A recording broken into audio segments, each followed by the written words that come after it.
Projeto de lei que estabelece tempo mínimo de carência em estacionamentos privados de Natal é aprovado na sessão ordinária desta quarta-feira. Central de Libras para atendimento de pessoas surdas será aberta em Natal.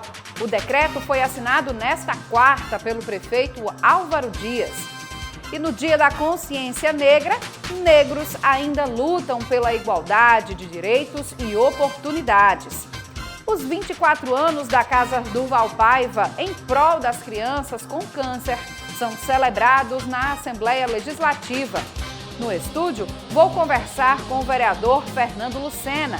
Nesta quarta-feira, ele realizou a entrega da Comenda Zumbi dos Palmares e também vai comentar sobre o caos na saúde do estado e do município. Tudo isso e muito mais no Câmara Repórter desta quarta-feira, 20 de novembro de 2019.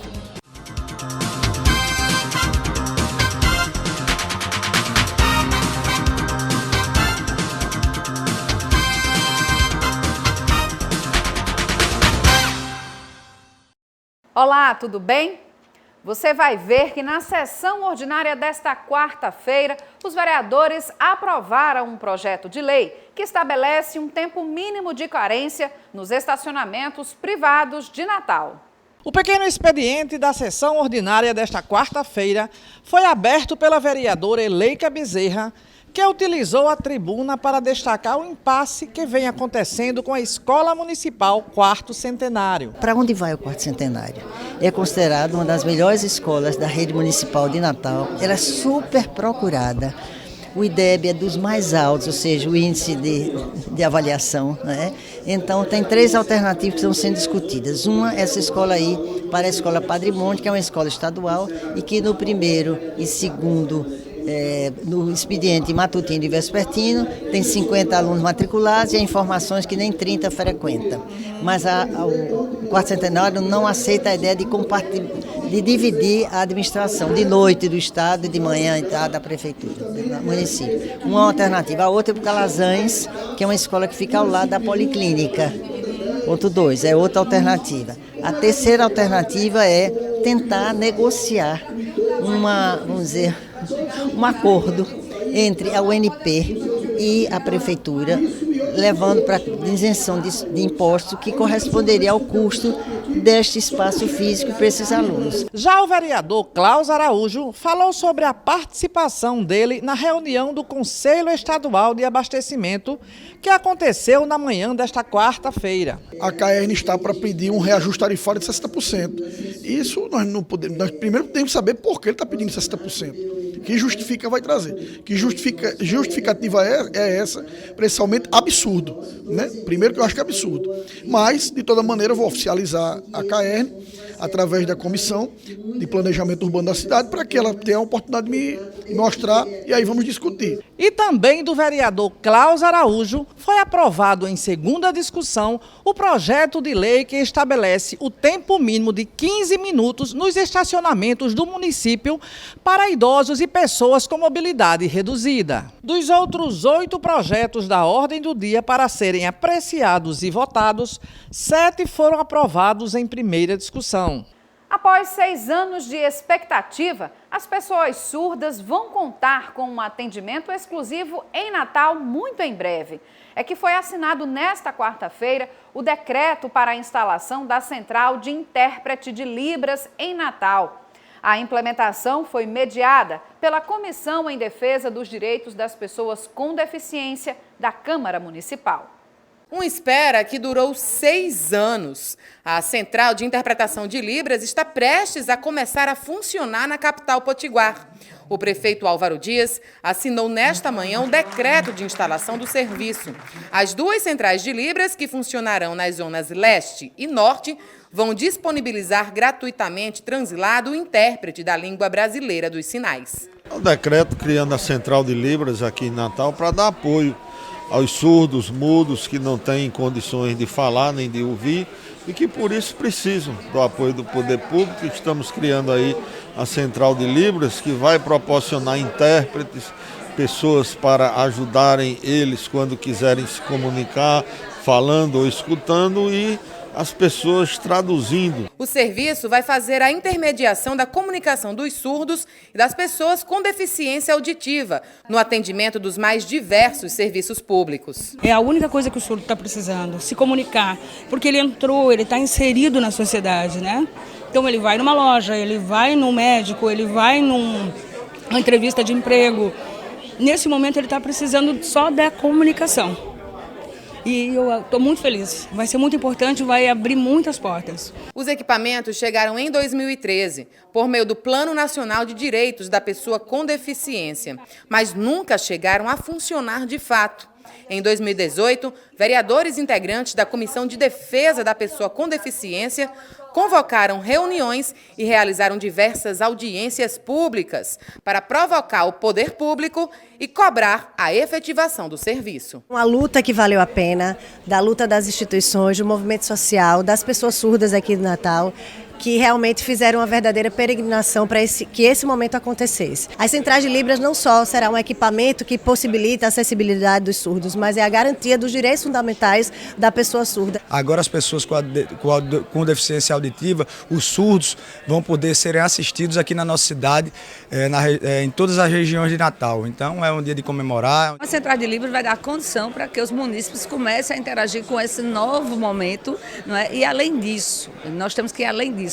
Nós temos que criar um amplo programa de capacitação no serviço público, nas escolas, nos hospitais, todos os servidores saberem e aprenderem realmente a lidar com as Libras. Instituições e organizações não governamentais que atuam na causa participaram ativamente dos debates realizados na Câmara Municipal de Natal. A maior resposta disso tudo é o resultado social dos serviços que serão prestados à comunidade surda. Para o surdo é muito bom porque ele vai ter um intérprete todos os dias, é só agendar, então isso é crescimento, é inclusão social. O Rio Grande do Norte é proporcionalmente o estado com maior número de pessoas com deficiência. E de acordo com o último censo, o estado possui hoje 192 mil surdos e pessoas com alguma deficiência auditiva. Nós discutimos várias vezes como haveria essa criação da central e hoje, nesse momento, né, é um dia bem especial para nós. A Central de Libras é um prazer para todos nós surdos, né, que vamos ter alavancada a nossa comunicação em vários lugares. Nesta quinta-feira, Natal vai celebrar a padroeira Nossa Senhora da Apresentação. O repórter Vitor Lira tem mais informações sobre a programação da Arquidiocese de Natal. A programação para o dia de Nossa Senhora da Apresentação começa à meia-noite com uma vigília na Pedra do Rosário. Estou aqui com o padre Valdir, que é o pároco da Catedral Metropolitana.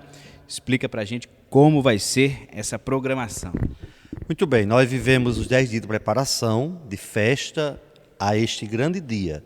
Então, a partir de meia-noite, na Pedra do Rosário, conforme tradicionalmente se diz a história, ali foi encontrada a imagem original 266 anos.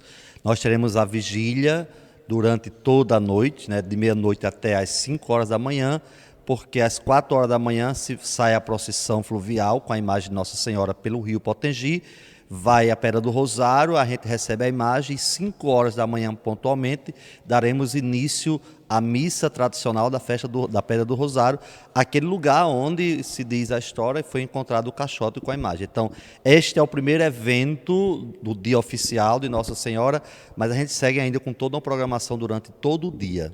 Às 10 horas, inclusive, né, desta quinta-feira aqui na Catedral Metropolitana tem outra missa. Pois é, 5 da manhã lá na Pedra do Rosário, 7 horas nós temos uma na antiga catedral, que foi a primeira catedral de Natal. Às 10 horas, a missa solene, como assim se diz na festa da padroeira, né? Onde os 3 bispos de Natal estarão e tudo mais. Aí depois, e aí quero até aproveitar para dizer que nesta missa das 10 horas tem um detalhe importante, nós vamos dar a bênção do quadro dos mártires, que foi esculpido em madeira aqui para a catedral, um quadro de 2,10 metros por 1,60. Aí teremos essa missa, depois a procissão às 16 horas, seguindo da missa de encerramento, que deve começar em torno de 18 horas, terminando por volta das 21 e depois a queima de fogos, encerrando mais uma festa de nossa padroeira, Nossa Senhora da Apresentação. Ok, todos acredito que estão todos convidados, né? Pode fazer o convite para todos para que todos compareçam. Veja bem, todos já sabem que isso é uma data tradicional na cidade, é feriado santo da Nossa Senhora, então vocês já estão convidados desde sempre, durante o período dos festejos, mas no dia 21 é um momento especial, então venham receber as bênçãos de Nossa Senhora da Apresentação, que há 266 anos abençoa o povo de Natal. Ok, muito obrigado, Padre Valdir, pároco da Catedral Metropolitana. Vitor Lira para o Câmara Repórter. E ainda falando sobre o feriado desta quinta-feira, o horário de funcionamento do comércio de Natal vai ter modificações.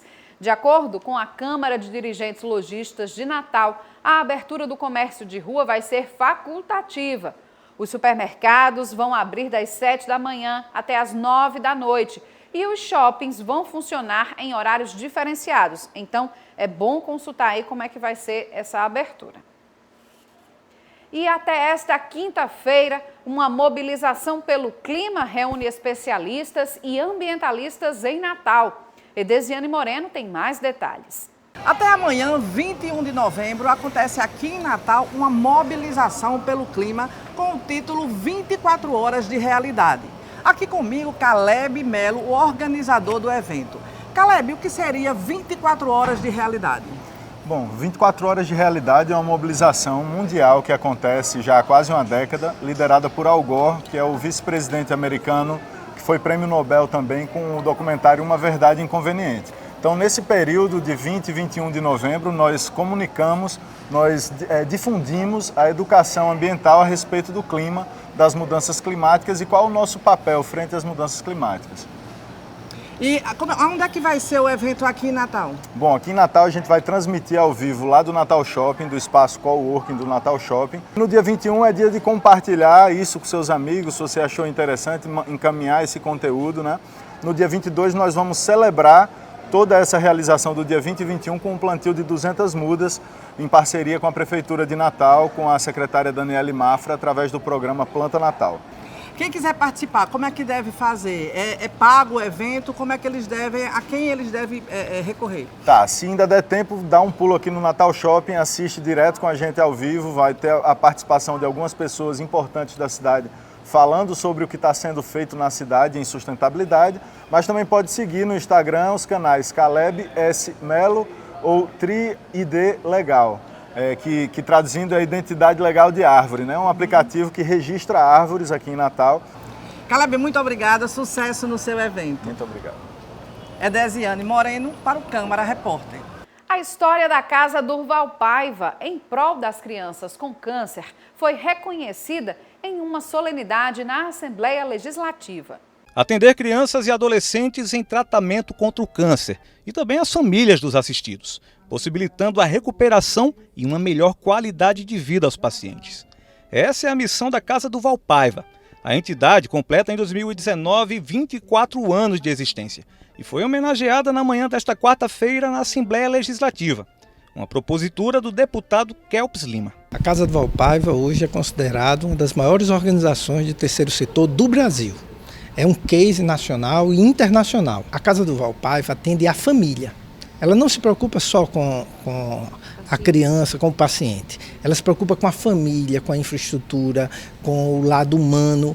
Então é um exemplo formidável, é um orgulho para o Rio Grande do Norte a Casa Durval Paiva ter nascido aqui, ser daqui, e a gente fica muito feliz de ter a oportunidade de homenagear a Casa Durval Paiva. Em 24 anos de existência, a Casa Durval Paiva já acolheu mais de 1.500 crianças e adolescentes em tratamento contra o câncer.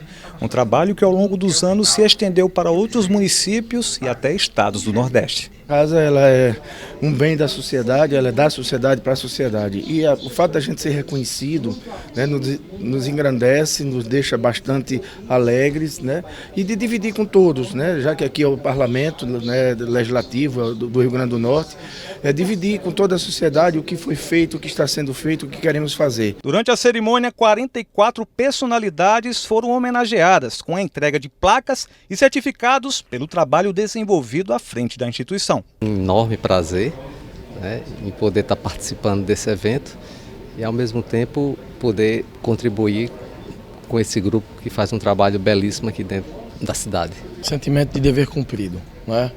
A Band, nós aqui no Rio Grande do Norte temos uma orientação da Band Nacional e sempre apoiar as causas nobres. E o trabalho que o pessoal desenvolve na frente da casa do Valpaiva é um trabalho nobre, né? Então, o sentimento de dever cumprido, o sentimento de que a gente está fazendo algo que cada um que está em casa poderia estar fazendo também. Daniela Paiva, vice-presidente da casa, foi a responsável por discursar em nome dos homenageados. É uma alegria muito grande homenagear todos que estão aqui, que contribuíram para que essa casa hoje não tivesse só uma casa, hoje já são 6 casas.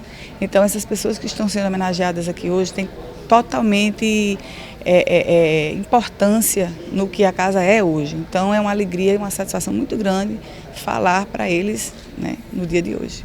Agora a gente vai dar uma dica de lançamento de uma obra infantil nesta sexta-feira, que vai ocorrer no Solar Bela Vista. O livro pretende elevar a autoestima de crianças com câncer. A repórter Simone Silva conversou com a autora. No próximo dia 22, no Solar Bela Vista, será lançado o livro Leoa Não Tem Juba. A autora, uma enfermeira especialista em pediatria, a Denise Martins. E é com ela que eu vou conversar agora para saber mais sobre essa obra. Denise, como é que surgiu a ideia de escrever o livro? Essa ideia surgiu há 25 anos, quando eu estava na pós, em enfermagem pediátrica, e observando no estágio no Instituto Nacional do Câncer, no Rio de Janeiro, observando as crianças com essa dor, no processo de quimioterapia, a perder os fios de cabelo, que ficavam bem depressivas, a gente teve a ideia e começou a contar essa historinha para as crianças, mas sem nada físico. A gente foi tendo a ideia e contando as histórias, e aí a gente via que amenizava a dor pela perda dos cabelos. E somente hoje é que nós estamos fisicamente com o produto. Eis aqui o livro, que a gente já desenvolve um trabalho dentro do Hospital Infantil Varela Santiago e tem tido grandes respostas com relação às crianças. Explica um pouco sobre a história que o livro traz. Por que esse nome, Leoa Não Tem Juba? A historinha é narrada assim: uma leoa indignada por não ter juba, como o pai e como o leão, o irmão, ela encontra num parque, ela foge da selva e encontra num parque uma criança sem cabelos e feliz a brincar. E daí elas conversam e a garota convida a felina, que é a leoa, a conhecer um lugar onde tem crianças que não têm cabelos, outras têm. E lá a leoa se dá conta que ali se passa uma luta pela vida. Mas Diana, que é a garota, diz para ela: então você tem que tomar consciência da sua luta também no seu reino. Você lá é a leoa e você não tem juba. Daí ela se veste da própria história e aí agradece, e disso a gente coloca para as crianças que ali elas estão lutando por elas mesmas, pela própria vida. Denise, aproveita então e convida as pessoas para o lançamento do livro no próximo dia 22. Gente, nós estamos lançando Leoa Não Tem Juba, um livrinho infantil voltado para a criança que perde o cabelo em processo de quimioterapia, e o lançamento se dará no dia 22 de novembro, às 18 horas, no Solar Bela Vista, com entrada pela Rua São Tomé. Obrigada a todos e obrigada pela atenção. Obrigada, Denise, pelas informações. Então é isso, se você tem aí algum parente, alguma criança próxima que está passando por um tratamento oncológico, talvez seja a obra ideal para presentear neste final de ano. Eu vou ficando por aqui. Simone Silva para o Câmara Repórter. Seguem abertas até esta sexta-feira as inscrições para o Seminário de Capacitação dos Conselheiros Tutelares. Edesiane Moreno. O seminário acontece no dia 3 de dezembro no CEMURI da Cidade da Esperança. Aqui comigo está a vereadora Júlia Arruda, presidente da frente. Vereadora, qual foi o objetivo desse seminário? A Frente Parlamentar tem por objetivo articular toda a rede de proteção e garantia dos direitos da criança e do adolescente. E agora, às vésperas desses conselheiros que foram agora recém-eleitos no processo 2019, eles vão tomar posse a partir de janeiro de 2020 e nada mais oportuno do que formar, capacitar e também uma reciclagem para aqueles que já foram conselheiros e estão reassumindo as suas atividades. Vai ser um momento muito importante com a presença de Dr. Marcos Aurélio Barros, Dr. Xixo Tiago, Dr. José Dantas e doutora Mariana Rebelo. Então, 4 pessoas de renome, referências aqui na área da proteção e garantia dos direitos da criança e adolescente. Então, faço o convite a todos para o dia 3 de dezembro, às 8 horas da manhã, no auditório do Semuri. Quem ainda não se inscreveu, é só entrar em contato com o e-mail falecomafrente@gmail.com e através do telefone do nosso gabinete 3221-3267. As inscrições serão até o dia 22, até sexta-feira, mas como tem esse feriado, podemos prorrogar até a próxima segunda-feira, então corre lá, já tem muitos inscritos, então conto com todos vocês. Obrigada, vereadora. Desiane Moreno para o Câmara Repórter. Nesta quarta-feira se celebra o Dia da Consciência Negra no Brasil. Em vez de comemorações, a realidade da população negra no país ainda é marcada pela desigualdade e pelo preconceito. Dados do IBGE apontam avanços, mas ainda tímidos. Ritmo e música para pedir igualdade, tentar mudar a triste realidade. Mesmo já tendo uma carreira artística respeitada e consolidada, José Riba não consegue se livrar do preconceito racial. Ainda somos tratados como cidadãos de segunda classe, ainda somos desrespeitados nos nossos direitos como cidadão civil na sociedade. Então é uma luta que é uma luta diária. Eu sou preto retinto, sabe? Essa qualidade, essa coisa, embora eu seja formado, embora eu seja um profissional já respeitado, tal, isso não me coloca numa redoma. Eu sofro discriminação da mesma forma que qualquer outro irmão negro de pele escura como eu. A gente está lutando faz tempo, né, por direitos iguais, por saúde, educação e etc. E a gente não tem visto tantos resultados. O que mais atinge a população negra é o preconceito institucional. É o que impede que o negro ocupe os lugares na sociedade. Hoje, Dia da Consciência Negra, foi realizada uma audiência pública na Assembleia Legislativa sobre os desafios dessa população. E há muito o que se enfrentar. Uma pesquisa divulgada pelo IBGE mostrou que em Natal 31% dos negros são subutilizados, pessoas que estão desempregadas, procurando trabalhar ou com subempregos. É a segunda maior taxa da região Nordeste. A população negra, nos últimos anos, ela tem conquistado algumas demandas, mas ainda permanece um grande abismo de separação das diferenças de inclusão dentro da sociedade. Então é um momento de se comemorar, esse dia é um momento de relembrar, de fazer reflexão acerca da necessidade de criar estratégia de enfrentamento ao racismo e às desigualdades raciais. Essa mesma pesquisa apontou ainda que os pretos e pardos permanecem com os menores rendimentos salariais e têm mais chances de serem assassinados do que os brancos. E como reverter isso? Aqui na escola José Adelino Dantas, na zona norte de Natal, os alunos participaram de uma exposição sobre a diversidade, para que no futuro eles aprendam sobre respeito e valorização na sociedade. Os trabalhos foram supervisionados por professores e monitores do curso de História da UFRN. É importante nós pensarmos que o objetivo da educação, todos os componentes curriculares, história, geografia, artes, nosso objetivo final é sempre a formação cidadã. Então nós aproveitamos esses momentos de comemoração para construir valores na escola, valores em que envolva a valorização da diversidade, o respeito à diversidade, o respeito pelo outro. É um trabalho que nós fazemos continuamente. E nesse dia em que se há tanto clamor por respeito e igualdade, a Maria Eduarda, de apenas 11 anos, mandou um brilhante recado. Pessoa bonita para mim não é só se encaixar no padrão da sociedade, mas sim estar feliz com você mesma e ter autoestima. Hoje é o Dia da Consciência Negra. Como é que você espera que seja nos próximos anos, quando você estiver aí maior, trabalhando, né? Você espera que a sociedade esteja como? Que a sociedade seja melhor, né? Não esteja muito racista com a cor, que a cor não é só um adereço.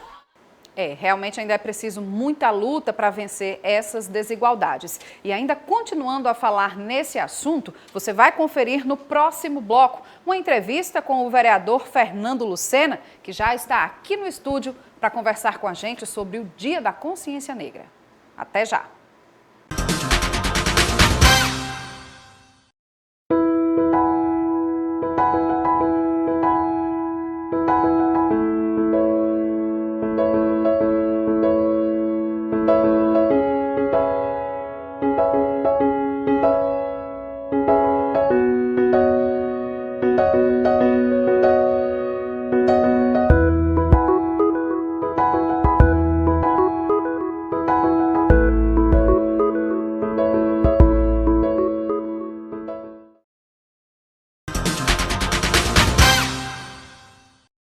E já estamos de volta com o Câmara Repórter. Aqui ao meu lado já o vereador Fernando Lucena.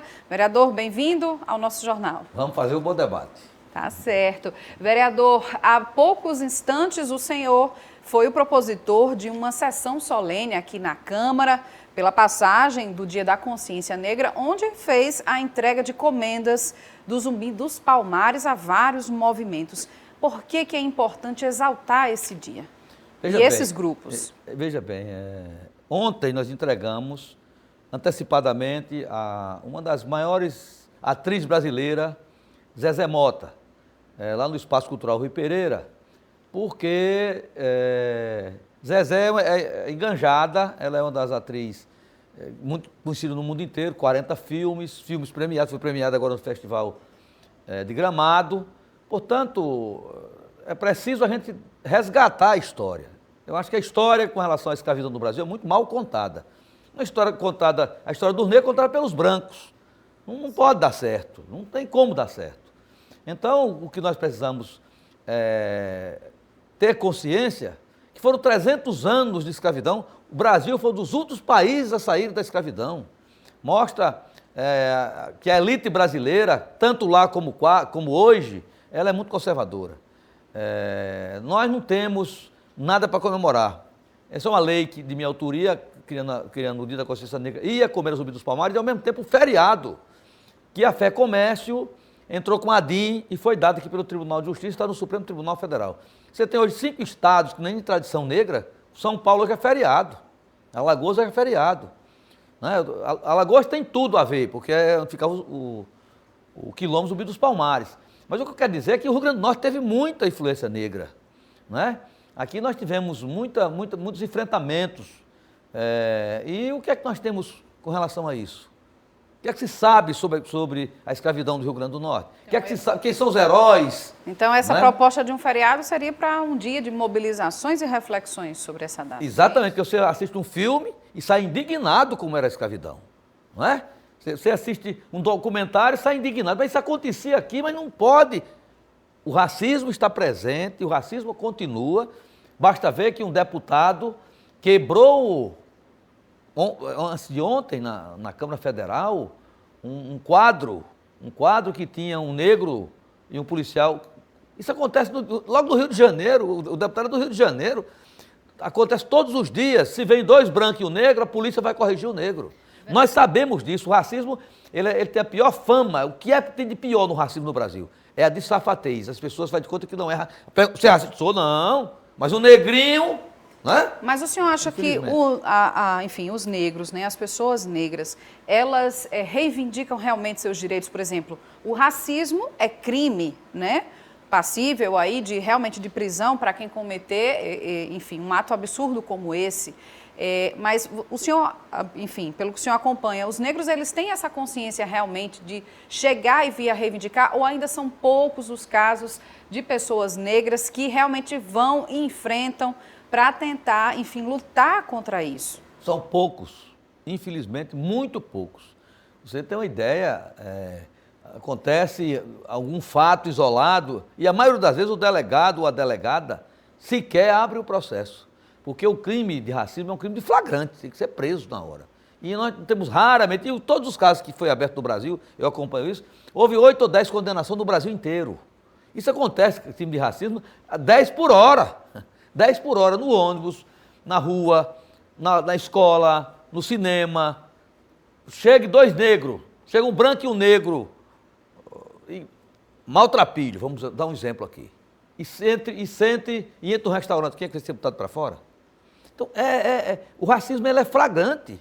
Infelizmente, os negros, da sua ampla maioria, já sabendo disso, são 300 anos de escravidão e mais uns 200 de lá para cá, que é só assim. O que é que houve? Tem avanço? Tem. As cotas. Inclusive, no município de Natal, 30% dos concursos públicos terá que ser de negro, é uma lei minha. E valeu para esse concurso da saúde. Então, por quê? Hoje nós avançamos nisso.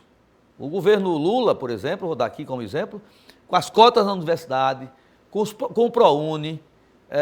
Hoje, a divulgação de ontem para cá, uma grande vitória, eu acho, da mistura brasileira, dessa beleza que é a mistura brasileira.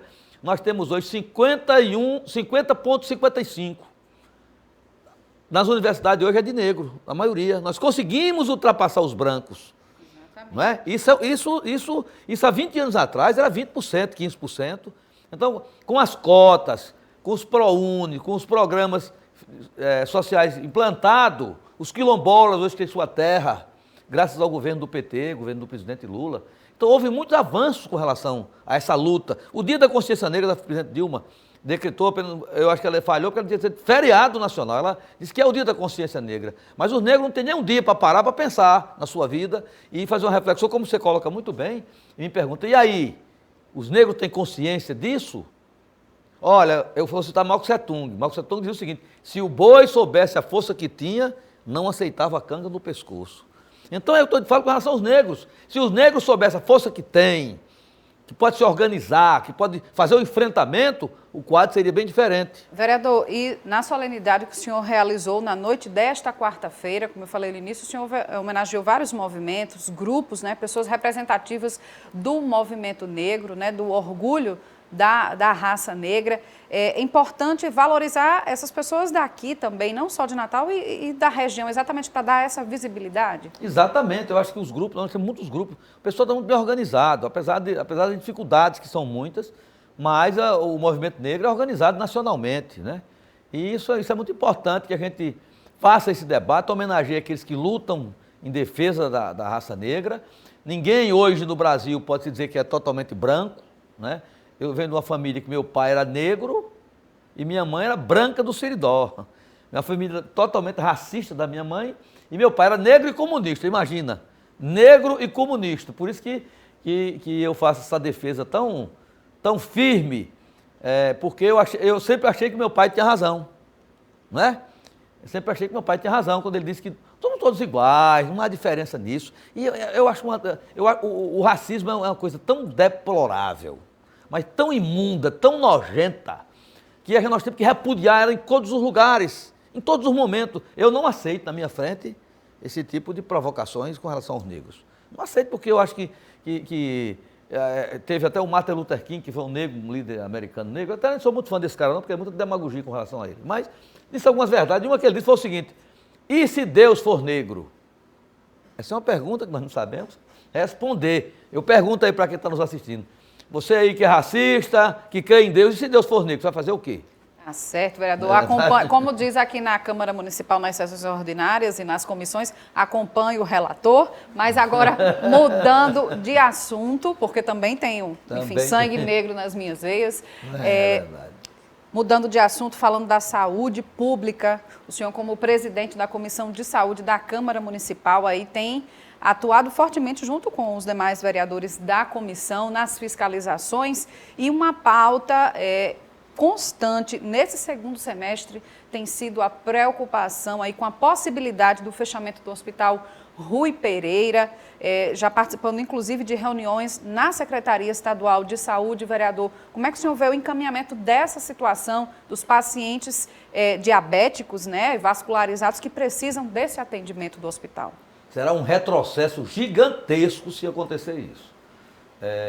Eu não acredito que a insensatez do secretário de saúde, e aí com a conivência da governadora Fátima, vai acontecer isso. Eu não acredito, porque essa é uma situação delicada. O Rui Pereira hoje tem 100 leitos.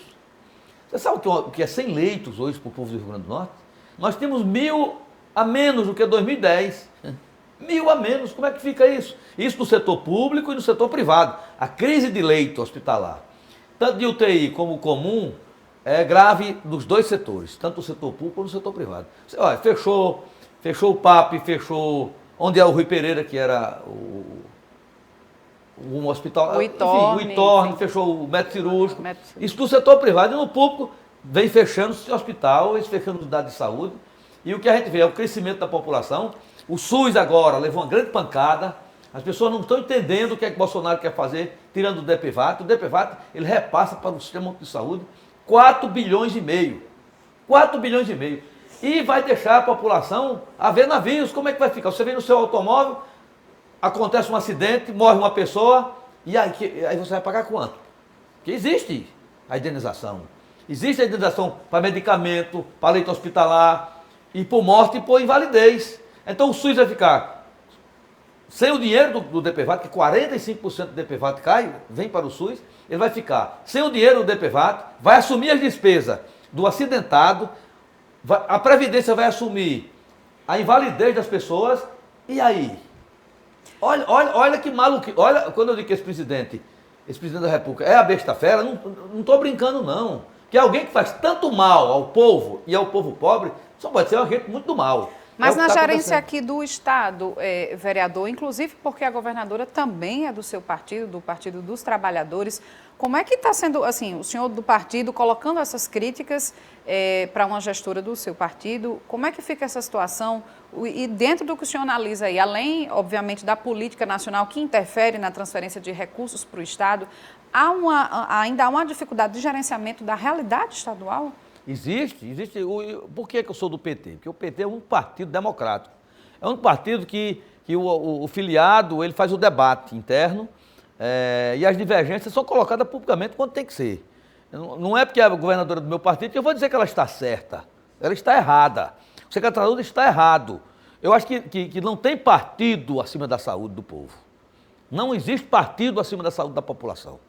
A população, a doença não tem partido, ou tem partido. Se alguém vai partidarizar a doença dos outros, hoje 30% da população que tinha plano de saúde migraram para o SUS, porque não pode mais pagar o plano de saúde. E em vez de você dar assistência a essas pessoas, você está retirando isso. Você retirar 100 leitos hoje do caos que nós vivemos na saúde pública do Rio Grande do Norte, é muito grave. É muito grave e eu não posso, porque a governadora do meu partido é que está certo. O errado é errado em qualquer partido. E se o meu está cometendo erro, eu acho-me no direito, e não vou abrir mão disso, de fazer as críticas que eu achar necessárias. E essa é uma crítica que eu faço ao secretário de Saúde, que eu já conhecia da Prefeitura e fazia as mesmas críticas. O que é que mudou? Ele era secretário de Carlos Eduardo, eu criticava. Agora, PT eu não critico mais, e aí é coerência. Eu acho que nós temos que ter alguém que tem que ter coerência, que tem que ter a honestidade e o dever moral de defender aqueles que precisam. E é o que eu vou fazer, dou a quem doer, se gostou, se não gostou, eu sinto muito, mas eu sempre quero colocar o seguinte, não existe partido político que esteja acima da saúde da população. Vereador, outra crise anunciada também na saúde é na realidade do município de Natal. A Comissão de Saúde acompanhando de perto a reivindicação dos médicos que entraram em greve nesta terça-feira por tempo indeterminado, cobrando o pagamento das gratificações que não estão sendo cumpridas pela Prefeitura, isso para os médicos que entraram recentemente aí no último concurso. O senhor acha que ainda falta uma iniciativa maior, uma vontade maior da Prefeitura em resolver essa situação? Claro, que é o que aconteceu. No ano passado, nós fizemos um debate aqui, conseguimos 25 milhões da Comissão de Saúde, remanejamos 25 milhões do orçamento para o concurso público, para as garantias do concurso público, né?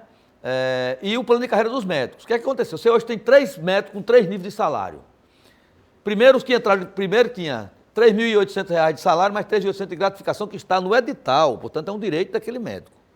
O que aconteceu? Na primeira levada chamaram uma parte e ficaram pagando. Na terceira, aí disseram, não, agora só, vamos aguardar que vamos pagar só os 3.800. Então ficou uns médicos ganhando 3.800 de salário, mais 3.800 de gratificação, e outros ganhando 3.800 e outros ganhando 16, que é outras cooperativas. Então você vai ter numa sala de operação, um médico ganhando 3.800, um ganhando 2 vezes mais isso, dá 7.000 e alguma coisa, e vai ter um ganhando 16. Mas peraí, mas isso não tem cabimento. O que é que nós fizemos? Fizemos uma reunião, foi proposto por um membro da comissão, pelo vereador Preto Aquino, que dividisse em 10 vezes, os médicos aceitaram. Convocamos, a comissão de saúde convocou os 2 secretários, Planejamento e Finanças, a doutora Damires França, e o secretário de Saúde. Fizemos um debate aqui na Câmara, e ele ficou para ter um repasse do Estado de R$1 milhão, que o Estado deve 60 milhões ao município, e não paga, não sei porquê. Então, e ficou nisso. O Estado não repassou R$1 milhão, não pagou as gratificações, e o médico está em greve corretamente e justamente do ponto de vista financeiro. Você não pode ter 3 níveis de médico, o sindicato não pode aceitar isso. Então, nós tentamos, a Comissão de Saúde fez de tudo, até esse debate longo, conversamos, o presidente da Câmara, o Paulo Freire, mediou isso, trouxe todo mundo para cá, fizemos essa discussão aqui na casa, mas infelizmente nós só podemos fazer isso, não podemos, o executivo é quem decide do ponto de vista financeiro. Então, essa greve é um desastre, está morrendo mais de 30 pessoas por fim de semana, só nas UPAs de Natal, a míngua, isso, com essa greve, isso vai aumentar ainda mais. Então a população está numa situação gravíssima, né? E eu lamento muito, que o que a gente pode fazer, nós estamos fazendo, mas o limite, tudo tem limite. O nosso limite nós chegamos na hora em que a gente não decide.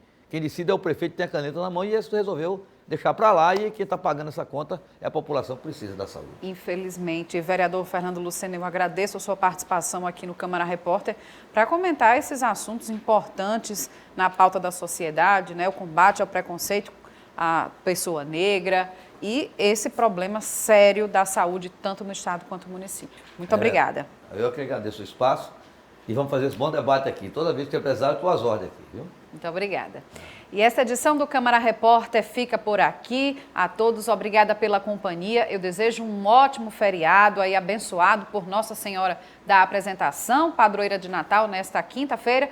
E, excepcionalmente, a gente volta a se encontrar segunda-feira com notícias atualizadas do que acontece na nossa cidade e também no Legislativo de Natal. Até lá!